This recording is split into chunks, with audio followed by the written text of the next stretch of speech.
के बरेड़ा गांव में वन विभाग द्वारा बरसात में आदिवासियों को बेघर किए जाने और वन भूमि से अतिक्रमण हटाए जाने के विरोध में जयस संगठन ने महाआंदोलन का शंखनाद कर दिया।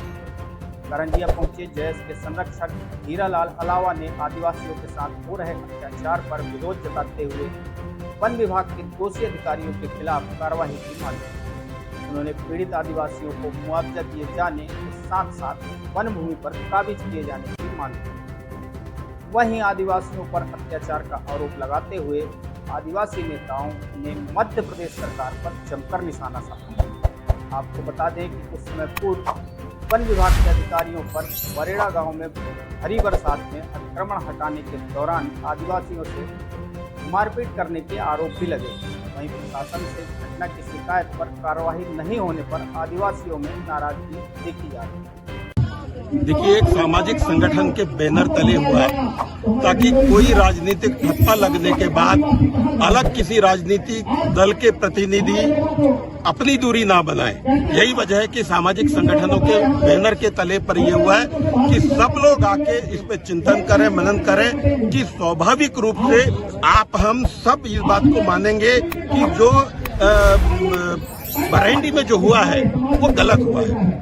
आप वनाधिकार का कानून भी ये बात कहता है कि 13 दिसंबर 2005 के पहले जो वहाँ रह रहे हैं या रहने के बाद उन्होंने दावे भी नहीं किए हैं, वो दावे अभी भी कर सकता है। और जब दावे करने की अगर उसको मान्यता है तो फिर ये वन विभाग सुबह सुबह आके महिलाओं को और व्यक्तियों को बंद करके बाहर के हथियारों के साथ में अगर जानवरों जैसा खदेड़ने की स्थिति में रहता है, इसका ये सीधे सीधे हम आरोप लगाते हैं कि बेपरवाह है प्रशासन, बेपरवाह है शासन, जो कि आदिवासियों की परवाह नहीं कर रहा है। आदिवासियों को किसी भी प्रकार की उनकी चिंता नहीं है और ये आदिवासियों को ये शायद जानवरों की बातें समझता है कि जिस प्रकार से ये व्यवहार कर रहा है। मैं सीधे तौर पे कह रहा हूँ 15 जून के बाद में आप किराएदार को भी आप उसकी बिना मर्जी के नहीं हटा सकते। आप कैसे किसी के घर को, गरीब लोगों के घर को उजाड़ सकते हैं। और इतनी बेशर्म सरकार है कि अगर उनके नॉलेज में ये बात नहीं है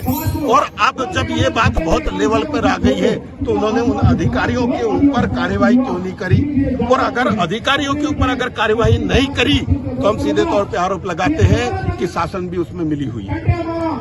आदिवासी नेता भी है, 2 आदिवासी नेता है, वो कहीं नहीं साथ में संगठन के साथ। देखिए, ये इसमें सभी को आमंत्रित किया गया। मैं पूर्व विधायक कांग्रेस पार्टी से हूँ। मुझे लगता है कि समाज की लड़ाई हमें लड़नी चाहिए, तो मैं मतलब से यहाँ आया हूँ। जिनको आदिवासियों की चिंता है वो आए और लड़ाई लें और अपने दायित्वों का निर्वहन करें और जहां पर वो बात कर सकते हैं इस लड़ाई को लड़ने के लिए, उनको हक और अधिकार देने के लिए वहां पर बात करें। ये तो सबकी लड़ाई है। ये आंदोलन कहां तक जाएगा? निश्चित रूप से ये आंदोलन कोई एक जगह तो है नहीं, ये जगह सिर्फ बरेंडी की बात नहीं है। सेम घटना सेम दिन में देवास के खाते गांव में हुई और ये तो एक वन विभाग का अत्याचार है। एक अलग मानसिकता काम कर रही है जिसको सरकार की मानसिकता के साथ में एक मैच करती हुई दिख सकता है कि लोग अत्याचार बड़ी बेफिक्री से कर रहे हैं। किसी के मुंह पे पेशाब कर रहे हैं, एक बार नहीं 2 जगह पे ये घटना हो चुकी है। किसी को सरेआम बलात्कार करके और उनको प्रलोभन देने की कोशिश कर रही है, किसी को बलात्कार करके उनको मार दिया जाता है, किसी को नंगा करके घुमाया जाता है। और ये जमीनों की जो लूट है वो तो बेइंतहा है। जो आप यहाँ पर यहाँ देख सकते हैं कि मजाक तहसील की अभी जो घटना है, पिपरिया की जो घटना है, हम लोग खुद साक्षी दिग्विजय सिंह जी के साथ गए थे।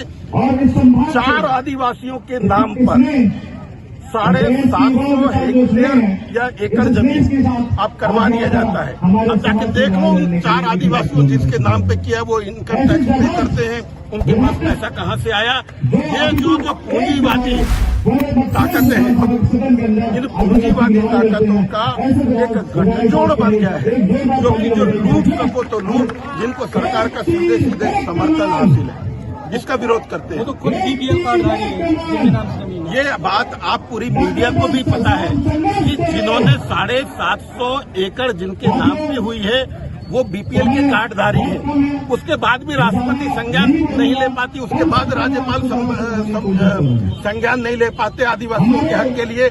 संवैधानिक अधिकार जो है 5वें अनुसूची क्षेत्र में राष्ट्रपति के माध्यम से राज्यपाल का शासन रहता है और प्रशासन और प्रबंधन की पूरी जिम्मेदारी राज्यपाल की रहती है। वो किसी भी बात पर प्रदेश सरकार से, कलेक्टर से, संबंधित विभाग पर एक्शन ले सकता है, उनसे जवाब मांग सकता है। लेकिन हमारे यहाँ तो संवैधानिक पद में बैठे उनके हाथ पीछे बांध दिए गए हैं और सुप्रीम कोर्ट भी संज्ञान आदिवासियों के नाम पर लेने को तैयार नहीं है। तो ये क्या चाहते हैं कि आदिवासी रोड पे उतर आए, आंदोलन करे, धरना प्रदर्शन करे, व्यवस्थित जो अच्छी खासी व्यवस्था चल रही है उसको अब वो व्यवस्था अव्यवस्थित तो यही चाह रहे हैं। देखिए, आदिवासियों पर फिक्र तो करनी पड़ेगी, अगर व्यवस्था को करना पड़ेगा, नहीं तो 15 दिन अगर आदिवासी ने असहयोग कर दिया तो पूरा सिस्टम डोल जाएगा। चेतावनी देना चाहता हूँ। ज्ञापन सौंपा गया, क्या कार्रवाई की जाएगी? देखिए, जैस युवा आदिवासी संगठन के द्वारा एक आंदोलन यहाँ पर किया गया है। ग्राम बरेंटा के जो वन ग्राम ददर गांव में अभी 23 तारीख को वन विभाग के द्वारा अतिक्रमण हटाया गया था उसके संबंध में, और उसके बारे में उनकी 10-12 मांगे हैं माननीय राष्ट्रपति महोदय को उन्होंने लिखी है। और चूँकि माननीय राष्ट्रपति महोदय किस तरह से ये कार्रवाई ऊपर से हम भेजेंगे उसको, कलेक्टर महोदय के माध्यम से हम भेज रहे हैं। तो जो हमारे स्तर का मामला है जैसे पट्टे के बारे में है, तो उनका नया आवेदन लेकर जाँच करेंगे और जाँच करके उसको निश्चित रूप से अगर पट्टे की पात्रता उनको बनेगी तो पट्टा भी उनको मिलेगा। और जो भी ज्ञापन की अन्य बातें जो हम यहाँ स्थानीय स्तर की है उस पर हम लोग प्रयास कर रहे हैं। जैसे बिजली संबंधित मांग है उसमें हम बिजली विभाग से बात करके वो मामला जल्दी सुलझाएंगे। और छोटी छोटी अन्य मांगे जो स्थानीय स्तर की है उस पर प्रयास करेंगे कि सकारात्मक उनका निराकरण हो सके।